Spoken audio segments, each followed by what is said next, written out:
Anybody following the Chicago drill scene knows that in the past few months there's been a new star rising, whose appeal was based on the very same idea that made King Von so irresistible to many fans of the genre, a combination of personal charisma and a reputation that they really lived the life they rapped about. And what they most often rapped about was some of the most violent stories coming out of the most dangerous city in America. In a 3.5-hour video about King Von, it dawned on me that having allegedly killed at least 7 people, beating the bodies, and then going on to brag about it to the whole world while actively planning more hits, he actually met the FBI's definition of a serial killer. And unfortunately, in recent months, another rapper has emerged who not only claimed to have killed more people than King Von, but also rapped about it and quite literally modeled his persona on other famous serial killers. I'm of course talking about Bloody Hound, or Bloodhound Lil Jeff. But interestingly, unlike Von, who was seemingly in the streets since a child, Jeff would wildly claim that he had only gotten involved in the streets about 3 years ago when he turned 18 and graduated from high school, committing all of these alleged murders in a very short time span.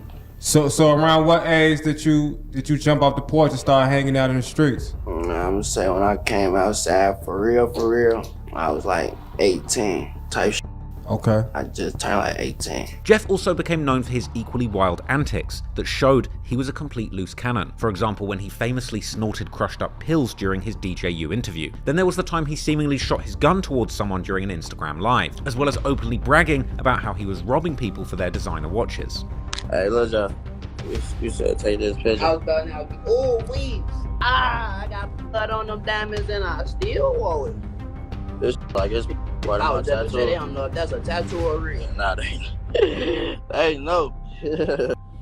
To compare Lil Jeff to King Von is guaranteed to anger some people, and by no means was Jeff's star power or rapping abilities anywhere near that of Von's. But then again, Von also had support from the biggest artist to ever rise from the drill scene, Lil Durk, and he was several years older than Jeff when his rap career took off. Furthermore, Von had already been in the streets for close to a decade, forming the reputation that would eventually help him to become the boogeyman of Chicago drill that he ended up being, as well as being an undeniable legend in the rap game following his untimely death in November 2020. Jeff, on the other hand, was still by all accounts very much still in the streets whilst he was trying to find his voice and talent on the mic. While Jeff's rapping style was controversial and divisive amongst fans of Chicago drill, there's no denying that Lil Jeff was evolving musically and becoming more and more comfortable in using his rather unique high-pitched voice that kind of made him sound like the real-life Joker of Chirac. When it comes to Lil Jeff and his alleged bodies, the rumors and theories tend to range from the absurd, suggesting that he's truly a demon catching all of these bodies, to pretty much complete denial that he ever killed anyone at all. But there's no doubt to me that Jeff was really in these streets though, with several videos circulating on Q50's Instagram years later showing that by 2024 Lil Jeff was indeed a hardened gangster riding around the city, constantly strapped with guns, ready to kill at a moment's notice. However, it would seemingly be a process of several years before he would become the hardened gang member he was known as today. In one of the earliest YouTube videos covering Jeff's alleged bodies, his rumored murder spree stretches all the way back to September 2014, with his first alleged body supposedly being an 18-year-old who went by the name Mally Marl, real name Kamal Burton, who was allegedly affiliated with the H-Ray mob. Although the murder itself would take place in the far south side in the Old Geld Gardens community, at the time Jeff would have barely been a 12-year-old boy, seemingly gifted in basketball. He would have been spending most of his days training for a career in the sport. Also, according to a CPD spokesperson, Marl was approached by 2 men who then opened fire. The idea of a scrawny 12-year-old Jeff being mistaken for a grown man in this case sounding pretty unlikely. But for further context, even Jeff's own brother Boogie would have still only been 16 years old at the time of Marl's murder, albeit he would arguably always look older than his age. In more time, we'll likely learn much more about Jeff and his younger years as things come out, but when it comes to his deeds in the streets, it's likely much more sensible to take his own account of his childhood seriously. As he would recount in his DJU interview, Jeff would allegedly truly get in the streets quite late in his life, around 2020, this being his last year in high school and graduation. So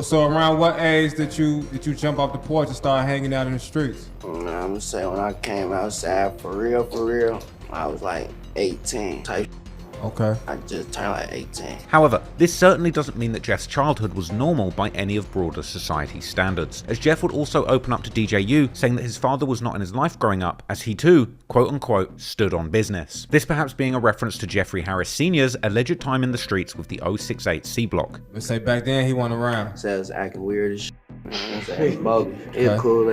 Damn though, man. He be doing what he do. So how did that affect you back then, though? Not having pops around. OG stood on business, so you know, that shit didn't matter for real. But moreover, as we know now, Jeff's big brother, Jay Boogie, had clearly been in the streets since at least the early 2010s, which would seemingly affect Jeff's life and his experiences growing up significantly. And I'm doing that. I've been seeing my whole life, you know what I'm saying? I told you I got an older brother, so this ain't nothing new for real. It's the same shit I've been seeing.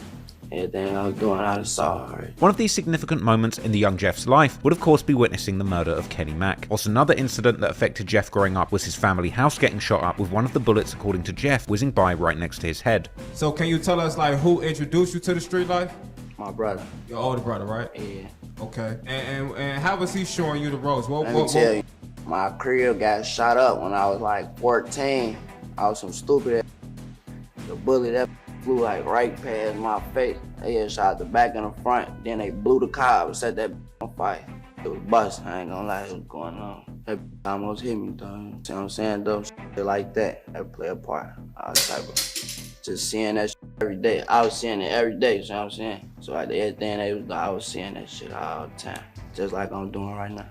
It's just I'm a part of it now, so it's different. Now, it's important to remember that while Jeff would seemingly appear in the drill scene almost out of nowhere, he was always the product of his environment, and that environment being one of the most dangerous in the whole of Chicago during the 2010s and beyond. When it comes to Jeff's time in the streets after 2020, when he supposedly got involved with the Bloodhounds heavy through his brother, there's still no shortage of alleged victims that are commonly or less commonly attributed to his supposed double-digit body count, with even the YouTuber who had originally published one of the first supposed body lists of Jeff spinning back with a new video sometime later, this time including only names post-2020. Lil Jeff's strategy of bragging about his insane body count in his songs and acting wild in his interviews was picking up steam. He'd already been going viral for his clip sniffing a pill on DJU, and on the 1st of June, a YouTuber called Blender Bars dropped a video that was reposted on Reddit claiming that Lil Jeff had indeed claimed his 11th body during his LA trip, claiming that he indeed did a drill between these two trips to Los Angeles, and being one of the earliest exposés of Lil Jeff's staggering stats as a Chicago gang assassin.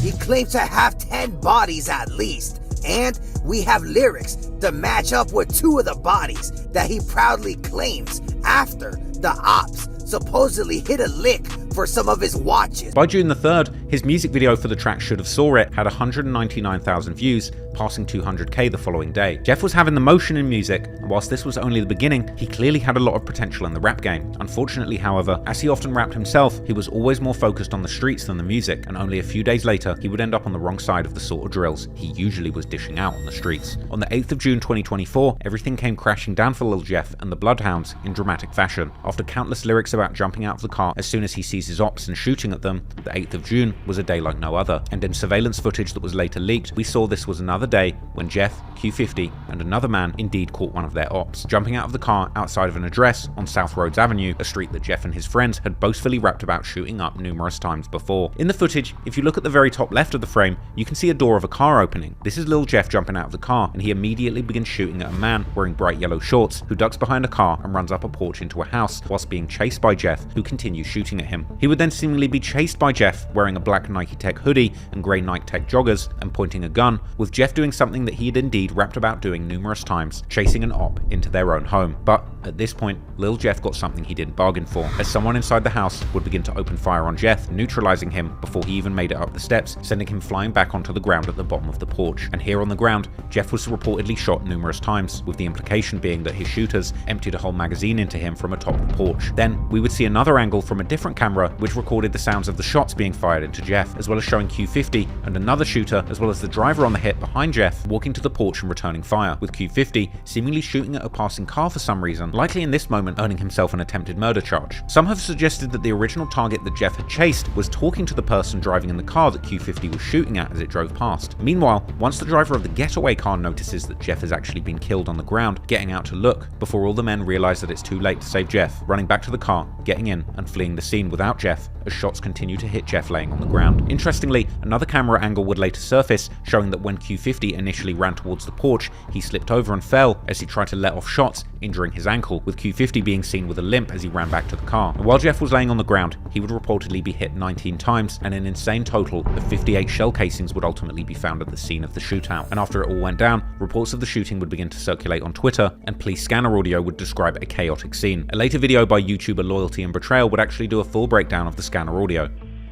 302 Sam, we're hitting 12 rounds, 6639 South Roads. Trade 10. Anybody go in there, be careful, this might be crossfire. And, yep. Per 310, anybody heading over there to roads, use caution because this may be crossfire, and now we getting a person shot. 6647 South Roads. 306 Sam, we got multiple casings, 6641 South Roads, on the front porch and the sidewalk. Multiple shell casings, 6641 South Roads, on the front and the sidewalk, on the front porch as well. 6641 South Roads. Alright, they saying somebody's doing a self-transport right now. They telling my partner on the phone. We trying to figure out what car took them. 306 Adam. Yeah, 306 Adam. One of the residents at 6641 says they threw a guy in a car and they're on their way to the hospital. I got some blood drops on 6641. Black SUV, Adam Lincoln King, 3937, Wisconsin place, just dropped off a victim at UFC. They're going northbound on Maryland. It's a black SUV with Wisconsin place, Adam Lincoln King, 3937, northbound Maryland. For a black SUV, Adam Lincoln King, 3937 with Wisconsin place. They just dropped off a victim at UFC that was shot. And that vehicle's stolen. Footage would later circulate showing the Chicago police combing the crime scene, placing a whole bunch of evidence markers where the many shell casings had been left. But interestingly, at the crime scene, Jeff's body was notably absent. That's because apparently Q50 and the other man seemingly took Jeff's body to the hospital after the shootout, somehow managing to spin the block, coming back and retrieving Jeff's body from the porch where he died without taking any more bullets themselves. An image would later go around online which seemingly showed Q50 and the other man carrying Jeff's body into the hospital. But it didn't take long for the dust to settle on the actual shooting before the footage of the shooting begun circulating on Reddit's Chiracology subreddit, where many were quick to give their perspective on this wild modern-day shootout captured on camera, with many suggesting that Jeff and the Bloodhounds had actually underestimated their opposition and ended up outgunned after being overzealous. As one commenter put it, honestly, the video puts it more out of the actual perspective of what it looked like in real life, because cameras only see a certain angle. They actually were only like 20 foot behind him, with the car being like 80 foot at most. They were behind him, he just ran ahead and got overzealous and got blasted for it. Hindsight is 20/20, my G. Granted, they did turn back the minute they realized there was more opposition than they thought, but by that point, they were in a full-blown shootout. Dude in the red got hit, and they were in the middle of the road with only cars for cover. Once they realized they were outgunned and got to the car, is when Jeff got fully overkilled, and the dude in the white saw it all and let the switch off a few times in a futile attempt. No one's fault but Jeff, and he literally got instant karma. For those that knew Lil Jeff and his activities in the streets, they would know what was to come next. The day after his death, on the 9th of June 2024, Jeff's close family members and friends would react to his death with heartbreak, with some saying that they were staring at his picture in disbelief and saying that his brother Jay Boogie is going to lose his mind when he finds out the news. Jeff's dad posted throwback images of Jeff with his half-brothers together with the caption, "F the world." Q50 would say that his brother and twin is gone, but he's already done crying and planning to do exactly what Jeff told him to do. Vert would later discuss how Jeff's death affected him in a DJU interview where he seemed a little intoxicated and slurring, explaining that everything was still going on. We saw, I guess, what happened on camera or whatever. Lil Jeff lost his life. How has that affected you, since? It's brother, it's my twin. I don't feel that shit hurt. It's my brother, Yeah. But it's like, I can't stop. For what? I'm gonna stop for. They want me to be stopped. They want me, Yeah. This shit don't stop. Shit all gonna still go on. Brother gonna live through us, And my brother, I feel with a big face painted on my shorty. You hear me?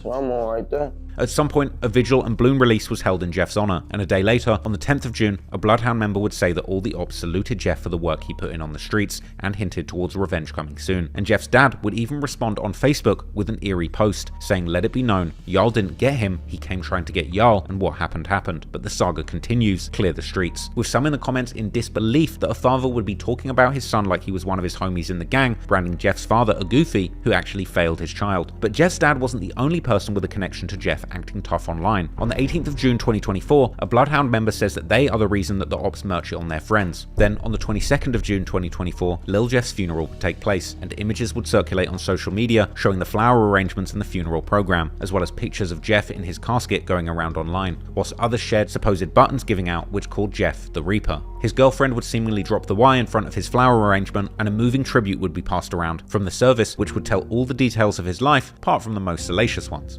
It read, Jeffrey Lamar Harris, affectionately known as Lil Jeff, was born on July the 14th, 2002, at 11 a.m. to Latasha Lucas and Jeffrey Harris in Chicago, Illinois. From the moment he arrived, Jeffrey was a happy, intelligent baby who loved to laugh and bring joy to those around him. Jeffrey began his educational journey at CICS Longwood and graduated from Harold Washington Elementary School. He continued his studies at Kersey Metropolitan High School, graduating in 2020, and later took online classes at Daly College. Basketball was one of Jeffrey's greatest passions, and he spent his summers playing with AAU and dedicated his free time to the court, continuing his basketball career through his junior year of high school. Another favorite pastime was video gaming, where his friends fondly remember his eyes being glued to the screen. Lil Jeff was known for his deep affection and kind-hearted nature. He had a generous spirit, always willing to give his last to someone in need, and his silly side showed through his jokes and funny stories, leaving a lasting impression on anyone who spent time with him. Music was another of Jeffrey's passions, and his talent in analyzing and performing music earned him a record deal. His suave sense of style ensured that he was always in the latest fashion and newest shoes. Family was everything to Jeffrey, and he adored his niece, Ja'ala. He was always drawn back home, craving his mother's affection. Jeffrey was truly the life of the party, bringing joy to his family and friends. In 2021, Jeffrey met Peyton, and they became inseparable. Despite their growing pains, their love for each other was deep and genuine, with Peyton holding a special place in his heart. Jeffrey performed his last concert and walked into eternity on June the 8th, 2024. He was preceded in death by his grandmother Regina and loving cousins Jamarion and Zaire.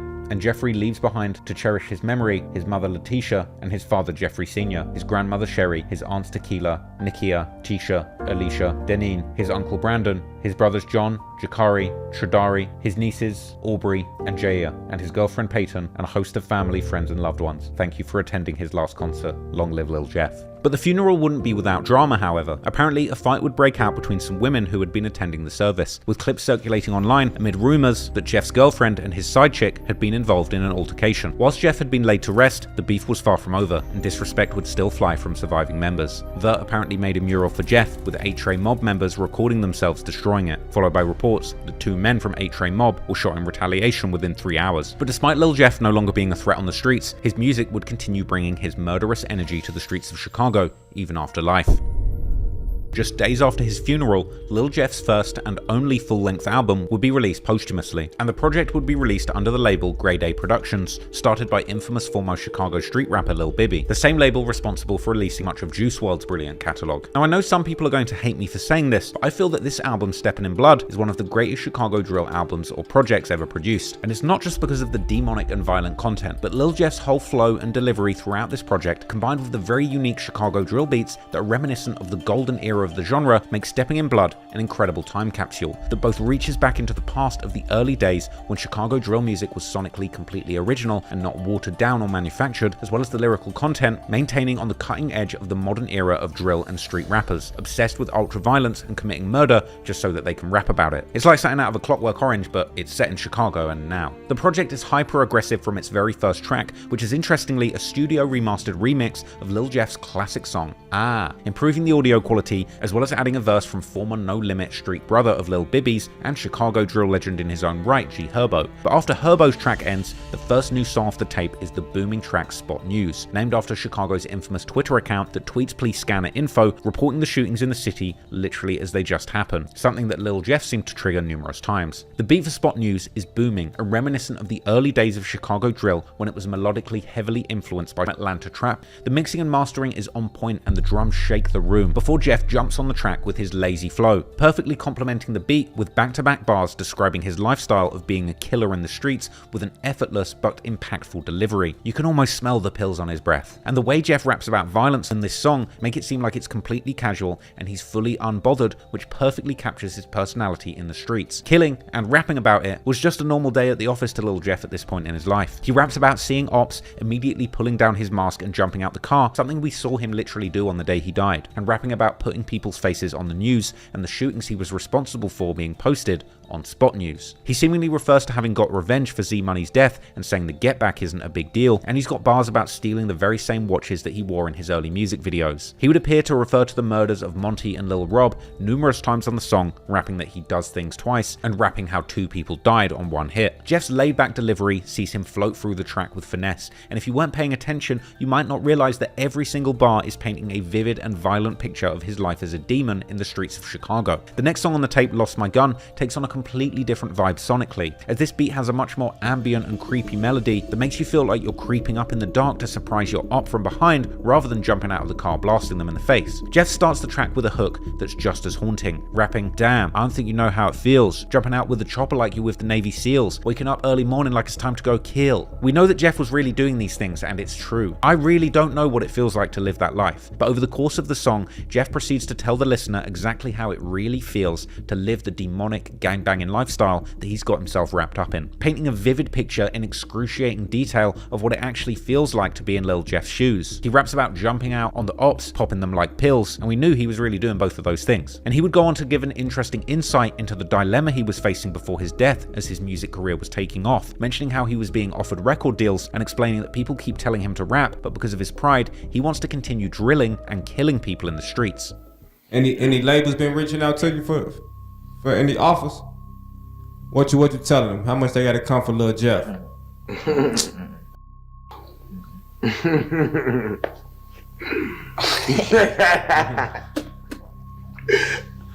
They know. I be telling them. They know. I talk to them and tell them. Yeah. I ain't going for no.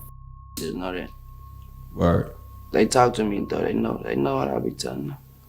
It's a surprising level of self-awareness and quite prophetic considering what actually happened to Jeff. And in the next line, Jeff would seemingly predict his death, rapping that he's going to die before he gets arrested. On the next track titled On My Wrist, featuring fellow bloodhound Vert, Jeff would rap boastfully that you can't hop in this car if you never killed nothing, and wearing black Nike Air Forces while walking down his ops and killing them. The next track, the LA Freestyle, was another reference to Jeff's time spent in LA, with this song having one of Jeff's most demonic bars referring to the murders of Monty and Lil Rob, with him rapping, "I know 2 ops didn't graduate," and saying that there's nowhere safe and that he smokes people downtown.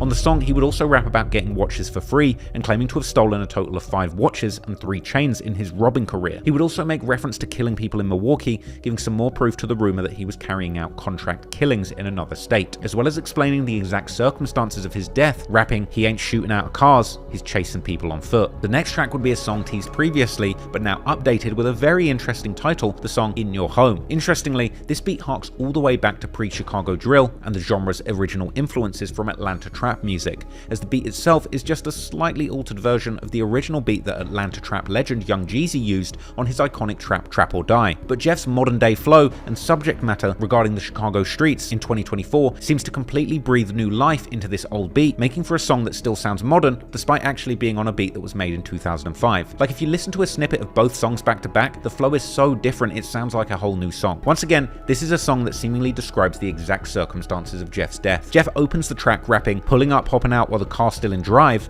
Vert hop out, Blitz F him up on both sides." Later rapping, "Last dude got chased all the way in his home." This is a crazy lyric as it shows the video where Jeff dies really wasn't the first time he had tried to chase somebody into their home trying to kill them. Ironically, this is the very thing he died trying to do. And people would post the lyrics in the comments saying that there's clearly no cap in Jeff's raps. Jeff would also diss Lil on this song and rap openly about the get back for Z Money. Commenters on this track on YouTube would praise the lyrics for being just straight up murder confessions. The next song, 9 with a 9, had a more modern day Chicago drill type beat with a haunting melody that sounded like it could be more at home on the next Lil Durk album. This was another aggressive anthem which included more bars seemingly aimed at Lil Rob and Monty, with Jeff rapping that a couple people died because of a watch. The next song, Here We Come, was another more modern beat with extremely violent content, with Jeff rapping about putting his ops on Spot News, referring to the deaths of Lil Rob and Monty once again, with more crazy lyrics where Jeff claimed to be able to count his bodies on 10 toes. Looking at the comments, this was seemingly the very demonic bars that fans were turning up for, but Jeff's delivery was so smooth,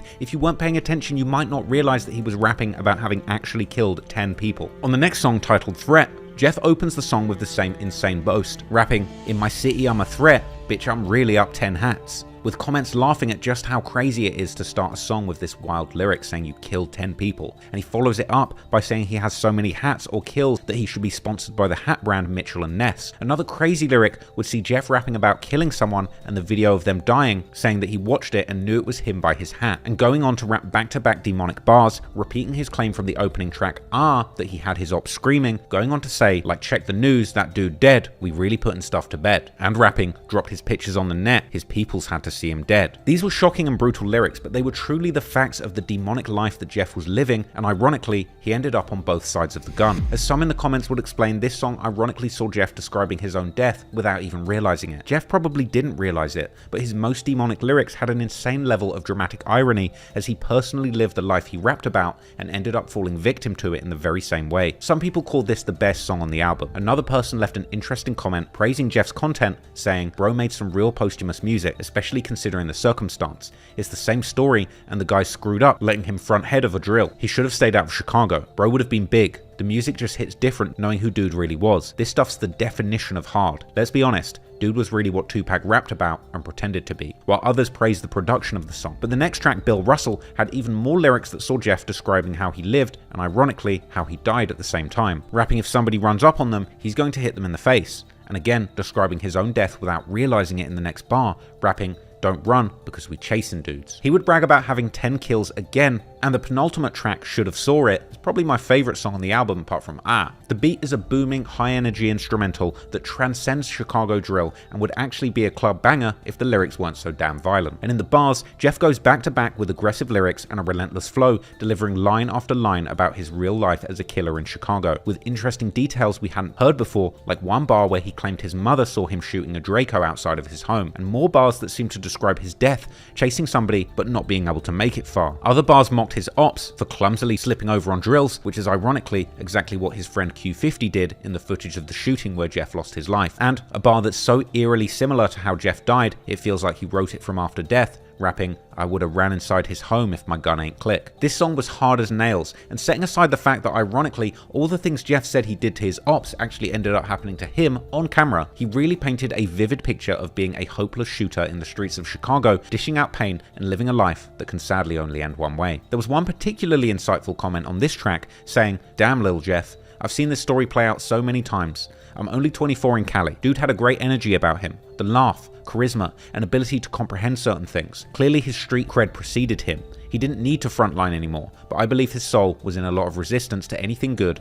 after feeling the world let him down. You're saying my future not looking bright? He seemed disappointed when he said that, and seemed like someone who feels things. Perhaps he just said F it when things didn't go as planned in life like some of us do, but the older generations, even my age, have a responsibility to drop game when we see anybody like him around us. We might save a life, we might not, but how can we live any longer just standing by?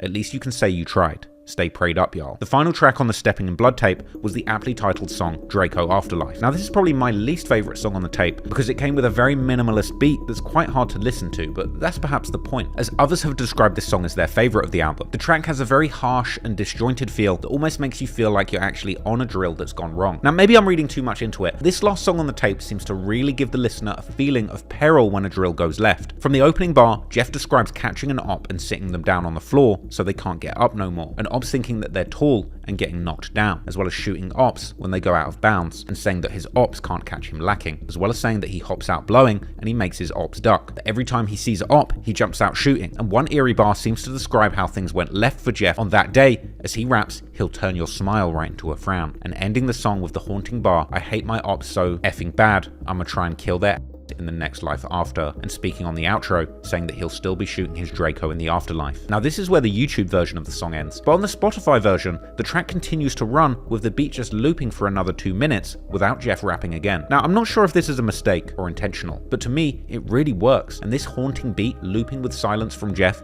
for an entire 2 minutes really brings you back to what it felt like was the theme of the song, with it representing the vibe of a drill gone wrong, and then the absence of Jeff for an entire 2 minutes at the end of the track, and with that last bar saying that he'll still be shooting the Draco in the afterlife just makes me feel like this is what the song is communicating. The aggressive and disjointed beat just keeps on banging away relentlessly for 2 minutes, like Jeff is in the afterlife shooting bullet after bullet at the same ops he was shooting when he was alive. Honestly, you might disagree with me, but I personally feel like Steppin' in Blood is one of the best and most important rap albums ever to emerge from Chicago. I think the tape will be analysed for years to come, and it says so much about the mood amongst the youth in Chicago in 2024. Jeff was truly living what he rapped, and between the reporting on the killings he allegedly did and this album, which was wall to wall with self-snitching and self-reflection on that lifestyle, it's hard not to see this album as like the ultimate confession of a Chicago demon. He speaks so casually about the murders, and the whole thing is steeped in irony because nearly everything he said he did to the ops ultimately ended up happening to him, and on camera no less. I feel like Steppin' in Blood cemented Lil Jeff as the latest and one of the greatest poster childs of Chicago drill. It summarized the culture of modern day Chicago murder music and represented the ultimate evolution of gangster rap. And don't get me wrong, I'm by no means condoning what Jeff did, but what I am saying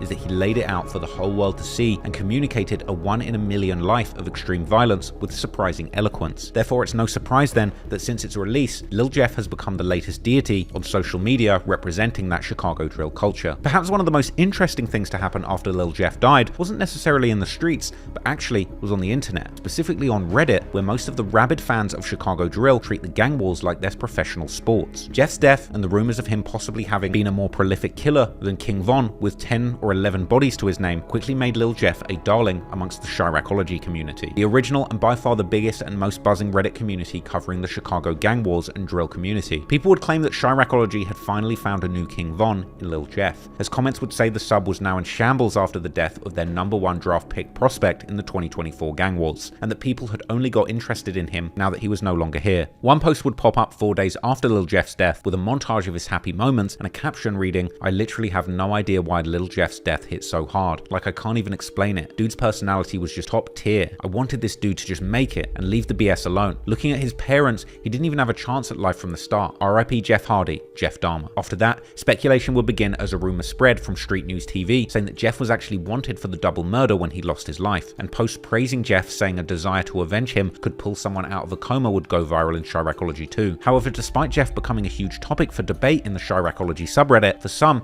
they would need to take it a step further, and soon a whole new community dedicated solely to Lil Jeff alone would emerge with the name r/Lil Jeffology. Interestingly, the Lil Jeff subreddit actually was created 2 days after Lil Jeff's death on the 10th of June 2024, with the first post actually being simply a text post with his name, but soon more tributes began appearing on the barely populated message board, with the first reading, "Long live Big Bleed, they couldn't take you," and the next reading, "Long live Jeff Hardy." However, it wasn't all love, as Jeff's internet ops would begin commenting, mocking him for getting shot so many times on the ground. But that didn't stop the obsessive fans continuing to show love. Another post reading, "Bleeding for life, long live Mr. Take Your J," and soon fans would begin to take the glazing to comical levels, to the point where it would seemingly become a joke to declare your intense love for Lil Jeff. One poster shared saying that they had a hard time sleeping last night and that they felt Lil Jeff would have made King Von proud, and commenters would explain how they felt the same and they couldn't believe the people who were trashing Jeff before his death were now becoming fans. Others said they'd woken up since Jeff's death, wishing it was a dream, while some commented that they had to smoke to numb the pain and that they had nearly thrown up when they heard the news. The next post would claim that Jeff left bloody footprints all across Chicago and Milwaukee and claimed that he'd be remembered forever for his actions in the streets, with fans in the comments beginning to debate on their favourite Lil Jeff songs and verses. And this is where the post began to get truly bizarre and ridiculous. Another post would then emerge titled 24 Hours Without Lil Jeff, where the original poster complained that they've suffered depression and sleepless nights because of Jeff's passing, claiming that his lyrics were like therapy to him and that he felt a deep personal connection to Jeff despite his 11 bodies and personal flaws. Now Jeff had died, he claimed there was a void to fill in his heart that he couldn't fill, and he praised the Lil Jeffology subreddit as a place where he could grieve Jeff in solidarity with other fans. But not all the comments took this seriously, and I wouldn't either,